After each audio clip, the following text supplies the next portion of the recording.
Egun hon guztioi eta ongi etorri enpresarianen jardunaldi honetara.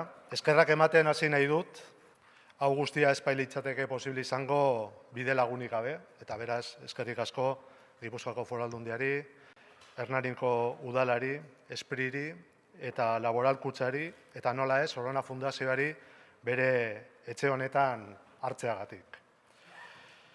Bai Euskadi Elkarteak enpresarian proiektua sortzeko lehendabiziko urratsa egin zuen 2010ean, izan behar da proiektu esperimentala dela, euskaraz lan egiten duten edota produktuak eta zerbitzuak euskaraz eskaintzen dituzten enpresen eta profesionalen sarea ehuntzeko, ikustarazteko eta hauen arteko lankidetza sustatzeko helburuarekin.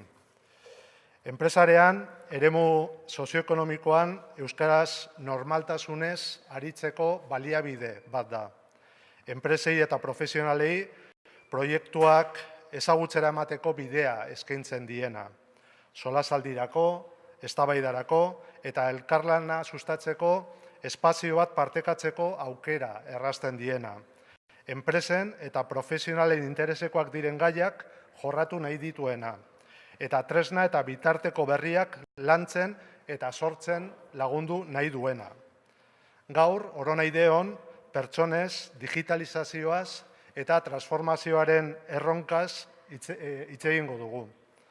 Industria 4.0, industria iraultza berria, digitalizazioa, transformazio digitala, eta lanaren automatizazioa dira besteak beste, zuzenean edo zeharka eragiten diguten hito esanguratsu batzuk. Enpresa, ekonomia eta lanaren etorkizuna galderez beterik dator. Aukera eta mehatxoekin, iritzi eta proposamen oso desberdinekin. Eta horiek ulertzeko eta horiei erantzuteko saiakera izango da enpresarearen azokaren 4. edizio hau. Euskarak balioa ematen dio lurralde honetako alor sozioekonomikoari, euskaraz eta euskaratik gure ekarpena egin nahi dugu bilgune honetan. Ongi etorri beraz, Bai Euskadi Elkarteak enpresarianen bidez eskaintzen duen bilgune honetara, eta espero dugu gaurko jarduna oparoa izatea guztiontzat. Mila esker.